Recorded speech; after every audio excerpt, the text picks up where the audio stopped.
I'd like to tell you about the strangest secret in the world. Some years ago, the late Nobel Prize-winning Dr. Albert Schweitzer was being interviewed in London, and a reporter asked him, "Doctor, what's wrong with men today?" And the great doctor was silent a moment, and then he said, "Men simply don't think." It's about this that I want to talk with you.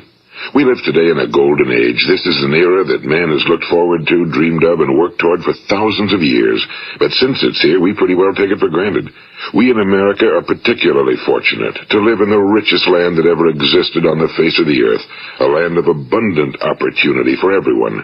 But do you know what happens? Well, let's take 100 men who start even at the age of 25. Do you have any idea what will happen to those men by the time they're 65? These 100 men who all start even at the age of 25 believe they're going to be successful. If you asked any one of these men if he wanted to be a success, he'd tell you he did. And you'd notice that he was eager toward life, that there was a certain sparkle to his eye, an erectness to his carriage, and life seemed like a pretty interesting adventure to him.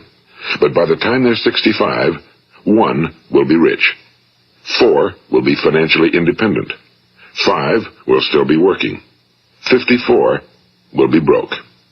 Now think a moment. Out of the 100, only 5 make the grade. Now why do so many fail? What has happened to the sparkle that was there when they were 25? What's become of the dreams, the hopes, the plans? And why is there such a large disparity between what these men intended to do and what they actually accomplished? When we say about 5% achieve success, we have to define success. And here's the best definition I've ever been able to find. Success is the progressive realization of a worthy ideal.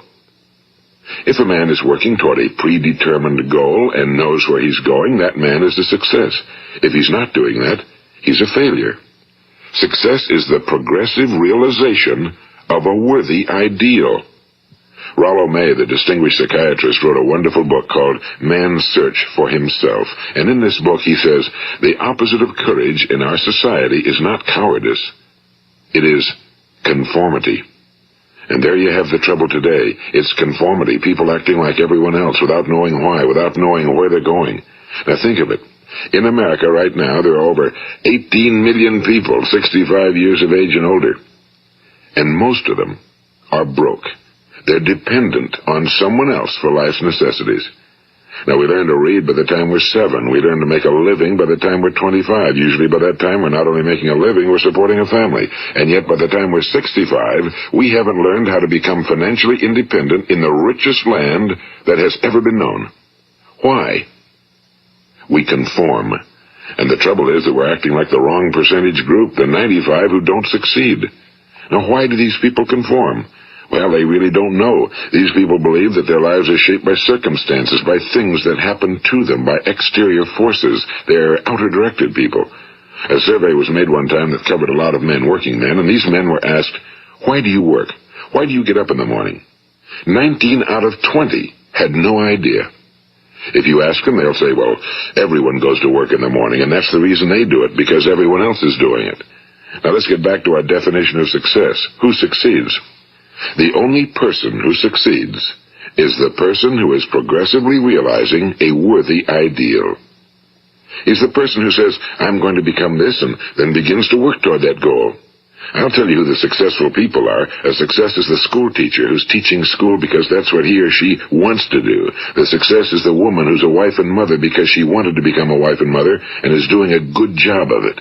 The success is the man who runs the corner gas station because that was his dream. That's what he wanted to do.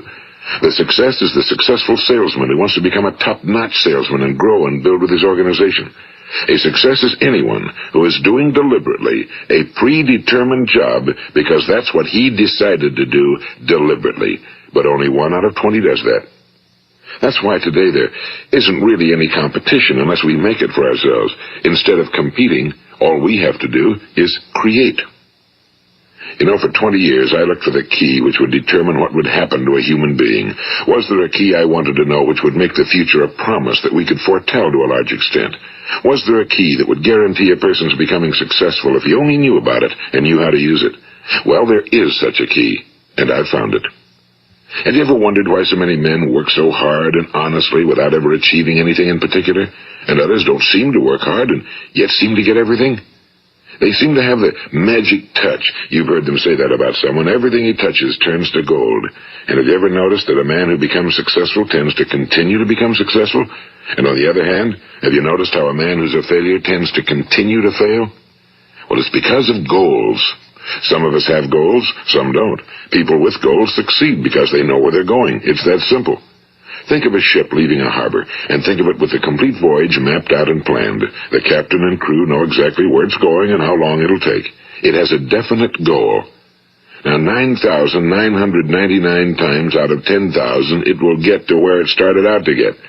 Now let's take another ship, just like the first, only let's not put a crew on it or a captain at the helm. Let's give it no aiming point, no goal, no destination. We just start the engines and let it go. I think you'll agree with me that if it gets out of the harbor at all, it will either sink or wind up on some deserted beach, a derelict. It can't go anyplace because it has no destination and no guidance, and it's the same with a human being. Take the salesman, for example. There's no other person in the world today with the future of a good salesman. Selling is the world's highest paid profession, if we're good at it and if we know where we're going. Every company needs top-notch salesmen, and they reward those men. The sky's the limit for them. But how many can you find? Someone once said the human race is fixed, not to prevent the strong from winning, but to prevent the weak from losing. The American economy today can be likened to a convoy in time of war. The entire economy is slowed down to protect its weakest link, just as the convoy had to go at the speed that would permit its slowest vessel to remain in formation. That's why it's so easy to make a living today. It takes no particular brains or talent to make a living and support a family today. So we have a plateau of so-called security, if that's what a person's looking for. But we do have to decide how high above this plateau we want to aim. Now let's get back to the strangest secret in the world, the story that I wanted to tell you today. Why do men with goals succeed in life and men without them fail? Well, let me tell you something which, if you really understand it, will alter your life immediately. If you understand completely what I'm going to tell you from this moment on, your life will never be the same again. You will suddenly find that good luck just seems to be attracted to you. The things you want just seem to fall in line, and from now on you won't have the problems, the worries, the gnawing lump of anxiety that perhaps you've experienced before. Doubt, fear, well, they'll be things of the past. Here's the key to success and the key to failure.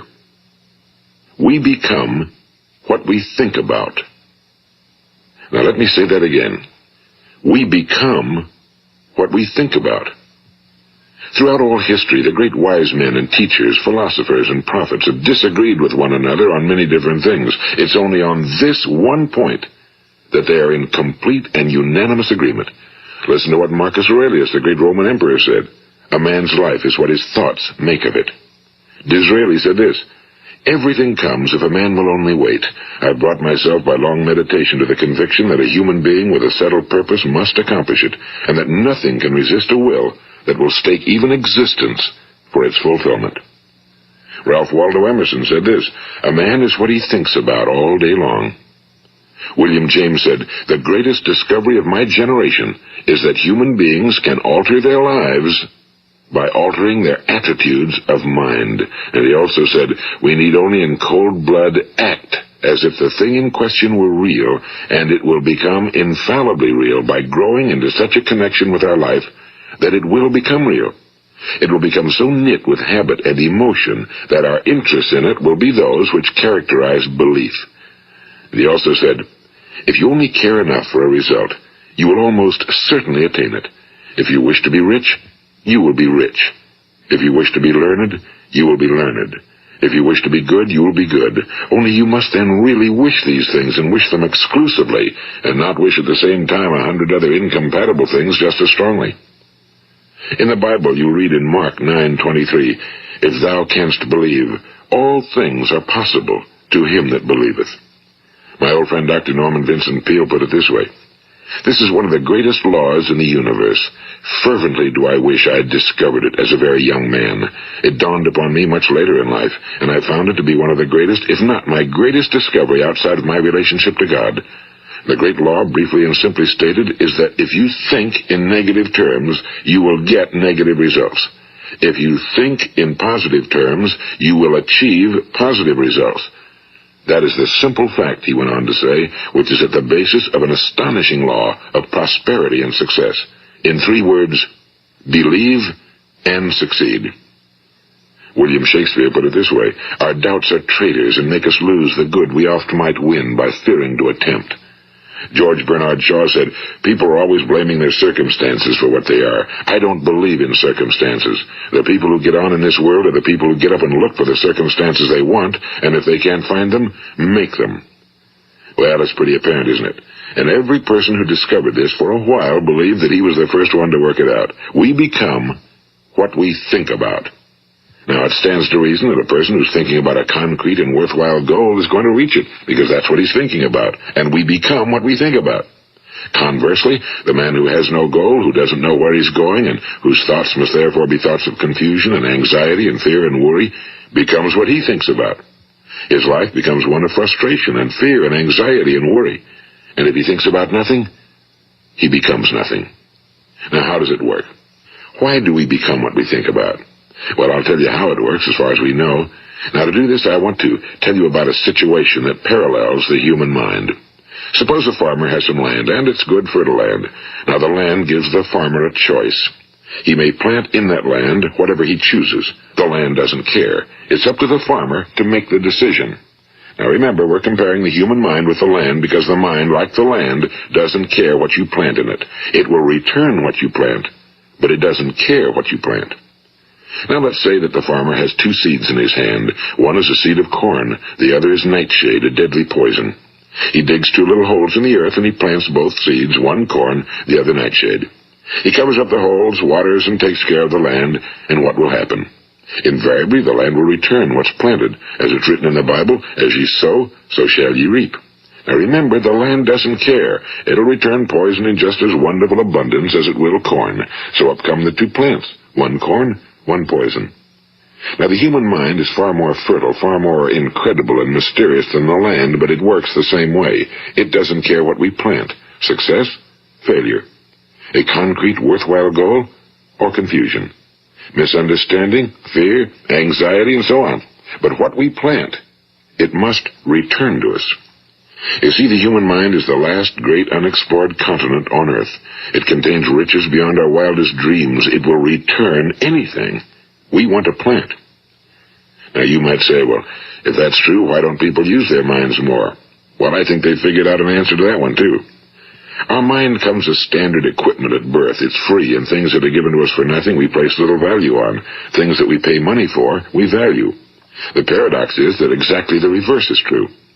Everything that's really worthwhile in life came to us free. Our minds, our souls, our bodies, our hopes, our dreams, our ambitions, our intelligence, our love of family and children and friends and country, all these priceless possessions are free. But the things that cost us money are actually very cheap and can be replaced at any time. A good man can be completely wiped out and make another fortune. He can do that several times. Even if our home burns down, we can rebuild it. But the things we got for nothing, we can never replace. The human mind isn't used because we take it for granted. Familiarity breeds contempt. It can do any kind of job we assign to it, but generally speaking, we use it for little jobs instead of big, important ones. Universities have proved that most of us are operating on about 10% or less of our abilities. So decide now, what is it you want? Plant your goal in your mind. It's the most important decision you'll ever make in your entire life. What is it you want? Do you want to be an outstanding salesman? A better worker at your particular job? Do you want to go places in your company? In your community? Do you want to get rich? All you've got to do is plant that seed in your mind, care for it, work steadily toward your goal, and it will become a reality. It not only will, there's no way that it cannot. You see, that's a law, like the laws of Sir Isaac Newton, the laws of gravity. If you get on top of a building and jump off, you'll always go down. You'll never go up, and it's the same with all the other laws of nature. They always work. They're inflexible. Think about your goal in a relaxed, positive way. Picture yourself in your mind's eye as having already achieved this goal. See yourself doing the things you will be doing when you've reached your goal. Ours has been called the phenobarbital age, the age of ulcers and nervous breakdowns and tranquilizers. At a time when medical research has raised us to a new plateau of good health and longevity, far too many of us worry ourselves into an early grave trying to cope with things in our own little personal ways without learning a few great laws that will take care of everything for us. These things we bring on ourselves through our habitual way of thinking. Every one of us is the sum total of his own thoughts. He is where he is because that's exactly where he really wants to be, whether he'll admit that or not. Each of us must live off the fruit of his thoughts in the future, because what you think today and tomorrow, next month and next year, will mold your life and determine your future. You're guided by your mind. I remember one time I was driving through eastern Arizona, and I saw one of those giant earth-moving machines roaring along the road at about 35 miles an hour with what looked like 30 tons of dirt in it, a tremendous, incredible machine, and there was a little man perched way up on top with the wheel in his hands guiding it. And as I drove along, I was struck by the similarity of that machine to the human mind. Just suppose you're sitting at the controls of such a vast source of energy. Are you going to sit back and fold your arms and let it run itself into a ditch? Or are you going to keep both hands firmly on the wheel and control and direct this power to a specific, worthwhile purpose? It's up to you. You're in the driver's seat. You see, the very law that gives us success is a two-edged sword. We must control our thinking. The same rule that can lead a man to a life of success, wealth, happiness, and all the things he ever dreamed of for himself and his family. That very same law can lead him into the gutter. It's all in how he uses it, for good or for bad. This is the strangest secret in the world. Now, why do I say it's strange, and why do I call it a secret? Actually, it isn't a secret at all. It was first promulgated by some of the earliest wise men, and it appears again and again throughout the Bible, but very few people have learned it, understand it. That's why it's strange, and why for some equally strange reason it virtually remains a secret. I believe that you could go out and walk down the main street of your town and ask one man after another what the secret of success is, and you probably wouldn't run into one man in a month who could tell you. Now, this information is enormously valuable to us if we really understand it and apply it. It's valuable to us not only for our own lives, but the lives of those around us, our families, employees, associates, and friends. Life should be an exciting adventure. It should never be a bore. A man should live fully, be alive. He should be glad to get out of bed in the morning. He should be doing a job he likes to do because he does it well. One time I heard Grove Patterson, the great late editor-in-chief of the Toledo Daily Blade, make a speech, and as he concluded his speech, he said something I've never forgotten. He said, "My years in the newspaper business have convinced me of several things. Among them, that people are basically good, and that we came from someplace, and we're going someplace. So we should make our time here an exciting adventure. The architect of the universe didn't build a stairway leading nowhere." And the greatest teacher of all, the carpenter from the plains of Galilee, gave us the secret time and time again. As ye believe, so shall it be done unto you. I've explained the strangest secret in the world and how it works. Now, on this side, I want to explain how you can prove to yourself the enormous returns possible in your own life by putting this secret to a practical test. I want you to make a test that will last 30 days. It isn't going to be easy, but if you'll give it a good try, it will completely change your life for the better. Now, back in the 17th century, Sir Isaac Newton, the English mathematician and natural philosopher, gave us some natural laws of physics which apply as much to human beings as they do to the movement of bodies in the universe. And one of these laws is that for every action, there is an equal and opposite reaction. Simply stated, as it applies to you and me, it means we can achieve nothing without paying the price. The results of your 30-day experiment will be in direct proportion to the effort you put forth. To be a doctor, you must pay the price of long years of difficult study. To be successful in selling, and remember that each of us succeeds to the extent of his ability to sell. Selling our families on our ideas, selling education in schools, selling our children on the advantages of living the good and honest life, selling our associates and employees on the importance of being exceptional people. To, of course, the profession of selling itself.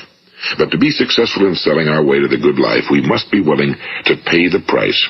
Now, what is that price? Well, it's many things. First, it's understanding emotionally, as well as intellectually, that we literally become what we think about, that we must control our thoughts if we're to control our lives. It's understanding fully that as ye sow, so shall ye reap. Second, it's cutting away all fetters from the mind and permitting it to soar as it was divinely designed to do.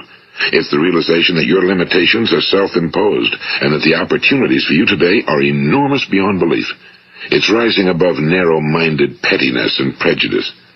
And third, it's using all your courage to force yourself to think positively on your own problem, to set a definite and clearly defined goal for yourself, to let your marvelous mind think about your goal from all possible angles, to let your imagination speculate freely upon many different possible solutions, to refuse to believe that there are any circumstances sufficiently strong to defeat you in the accomplishment of your purpose, to act promptly and decisively when your course is clear, and to keep constantly aware of the fact that you are, at this moment, standing in the middle of your own acres of diamonds, as Russell Conwell used to point out. And fourth, save at least 10% of every dollar you earn. It's also remembering that no matter what your present job, it has enormous possibilities if you're willing to pay the price. Now let's just go over the important points in the price each of us must pay to achieve the wonderful life that can be ours. It is, of course, worth any price. 1. You will become what you think about. 2. Remember the word imagination and let your mind begin to soar. 3. Courage. Concentrate on your goal every day. 4. Save 10% of what you earn. And 5. Action. Ideas are worthless unless we act on them. Now, I'll try to outline the 30-day test I want you to make. Keep in mind that you have nothing to lose by making this test and everything you could possibly want to gain. There are 2 things that may be said of everyone. Each of us wants something, and each of us is afraid of something. I want you to write on a card what it is you want more than anything else. It may be more money. Perhaps you'd like to double your income or make a specific amount of money. It may be a beautiful home. It may be success at your job. It may be a particular position in life. It could be a more harmonious family. Each of us wants something. Now write down on your card specifically what it is you want. Make sure it's a single goal and clearly defined. You needn't show it to anyone, but carry it with you so that you can look at it several times a day. Think about it in a cheerful, relaxed, positive way each morning when you get up, and immediately you have something to work for, something to get out of bed for, something to live for. Look at it every chance you get during the day and just before going to bed at night. And as you look at it, remember that you must become what you think about, and since you're thinking about your goal, you realize that soon it will be yours. In fact, it's yours really the moment you write it down and begin to think about it. Look at the abundance all around you as you go about your daily business. You have as much right to this abundance as any other living creature. It's yours for the asking. Now we come to the difficult part. Difficult because it means the formation of what is probably a brand new habit, and new habits are not easily formed. Once formed, however, it will follow you for the rest of your life. Stop thinking about what it is you fear. Each time a fearful or negative thought comes into your consciousness, replace it with a mental picture of your positive and worthwhile goal. And there'll come times when you'll feel like giving up. It's easier for a human being to think negatively than positively. That's why only 5% are successful. You must begin now to place yourself in that group.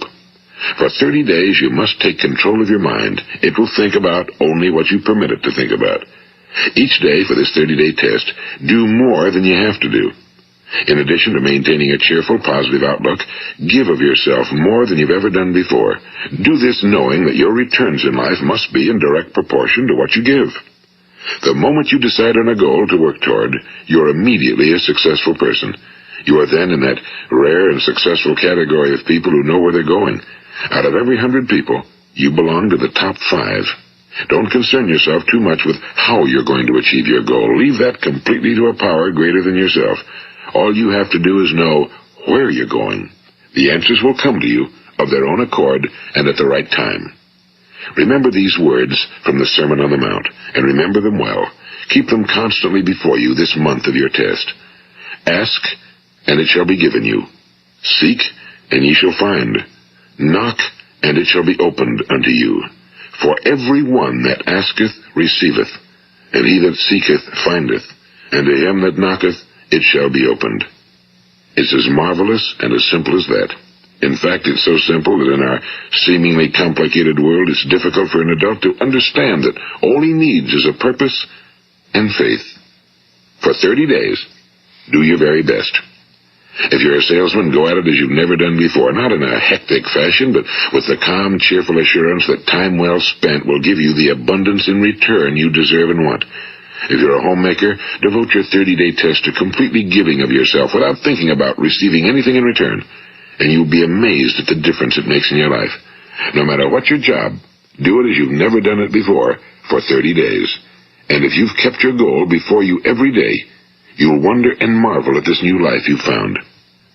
Dorothea Brand, the outstanding editor and writer, discovered it for herself and tells about it in her fine book, Wake Up and Live. Her entire philosophy is reduced to the words, act as though it were impossible to fail. She made her own test with sincerity and faith, and her entire life was changed to one of overwhelming success. Now, you make your test for 30 full days.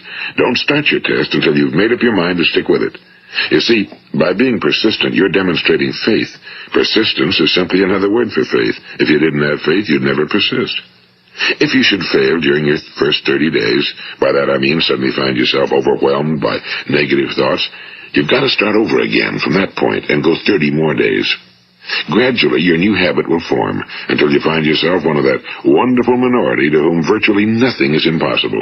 And don't forget the card. It's vitally important as you begin this new way of living. On one side of the card, write your goal, whatever it may be. On the other side, write the words we've quoted from the Sermon on the Mount. Ask, and it shall be given you. Seek, and ye shall find. Knock, and it shall be opened unto you. Nothing great was ever accomplished without inspiration. See that during these crucial first 30 days, your own inspiration is kept at a peak. And above all, don't worry. Worry brings fear, and fear is crippling. The only thing that can cause you to worry during your test is trying to do it all yourself. Know that all you have to do is hold your goal before you. Everything else will take care of itself. Remember also to keep calm and cheerful. Don't let petty things annoy you and get you off course. Now, since making this test is difficult, some will say, why should I bother? Well, look at the alternative. No one wants to be a failure. No one really wants to be a mediocre individual. No one wants a life constantly filled with worry and fear and frustration. Therefore, remember that you must reap that which you sow. If you sow negative thoughts, your life will be filled with negative things. If you sow positive thoughts, your life will be cheerful, successful, and positive. Now, gradually, you will have a tendency to forget what you've heard on this recording. Play it often. Keep reminding yourself of what you must do to form this new habit. Gather your whole family around at regular intervals and listen to what's been said here. You know, most men will tell you that they want to make money without understanding the law. The only people who make money work in a mint. The rest of us must earn money. This is what causes those who keep looking for something for nothing or a free ride to fail in life. The only way to earn money is by providing people with services or products which are needed and useful. We exchange our time and our product or service for the other man's money. Therefore, the law is that our financial return will be in direct proportion to our service. Now, success is not the result of making money. Making money is the result of success, and success is in direct proportion to our service. Most people have this law backwards. They believe that you're successful if you earn a lot of money. The truth is that you can only earn money after you're successful. It's like the story of the man who sat in front of the stove and said to it, give me heat, and then I'll add the wood. How many men and women do you know, or do you suppose there are today, who take the same attitude toward life? There are millions. We've got to put the fuel in before we can expect heat. Likewise, we've got to be of service first before we can expect money. Don't concern yourself with the money. Be of service, build, work, dream, create. Do this and you'll find there's no limit to the prosperity and abundance that will come to you. Prosperity, you know, is founded upon a law of mutual exchange. Any person who contributes to prosperity must prosper in turn himself. Sometimes the return will not come from those you serve, but it must come to you from someplace, because that's the law. For every action, there is an equal and opposite reaction. As you go daily through your 30-day test period, remember that your success will always be measured by the quality and quantity of service you render, and money is a yardstick for measuring this service. No man can get rich himself unless he enriches others. Now, there are no exceptions to a law. You can drive down any street in America and from your car estimate the service that's being rendered by the people living on that street. Had you ever thought of this yardstick before? It's interesting. Some, like ministers and priests and other devoted people, measure their returns in the realm of the spiritual, but again, their returns are equal to their service. Once this law is fully understood, any thinking person can tell his own fortune. If he wants more, he must be of more service to those from whom he receives his return. If he wants less, he has only to reduce his service. This is the price you must pay for what you want. If you believe you can enrich yourself by deluding others, you can end only by deluding yourself. It may take some time, but just as surely as you breathe, you'll get back what you put out. Don't ever make the mistake of thinking you can avert this. It's impossible. The prisons and the streets where the lonely walk are filled with people who tried to make new laws just for themselves. We may avoid the laws of man for a while, but there are greater laws that cannot be broken. An outstanding medical doctor recently pointed out 6 steps that will help you realize success. 1. Set yourself a definite goal. 2. Quit running yourself down. 3. Stop thinking of all the reasons why you cannot be successful and instead think of all the reasons why you can. 4. Trace your attitudes back through your childhood and try to discover where you first got the idea you couldn't be successful, if that's the way you've been thinking. 5. Change the image you have of yourself by writing out a description of the person you would like to be. And 6. Act the part of the successful person you have decided to become. The doctor who wrote those words is a noted West Coast psychiatrist, Dr. David Harold Fink. Do what the experts since the dawn of recorded history have told you you must do. Pay the price by becoming the person you want to become. It's not nearly as difficult as living unsuccessfully. Make your 30-day test, then repeat it again, and each time it will become more a part of you until you'll wonder how you could ever have lived any other way. Live this new way and the floodgates of abundance will open and pour over you more riches than you may have dreamed existed. Money? Yes, lots of it. But what's more important, you'll have peace. You'll be in that wonderful minority who lead calm, cheerful, successful lives. Start today. You have nothing to lose, but you have a whole life to win. This is Earl Nightingale, and thank you.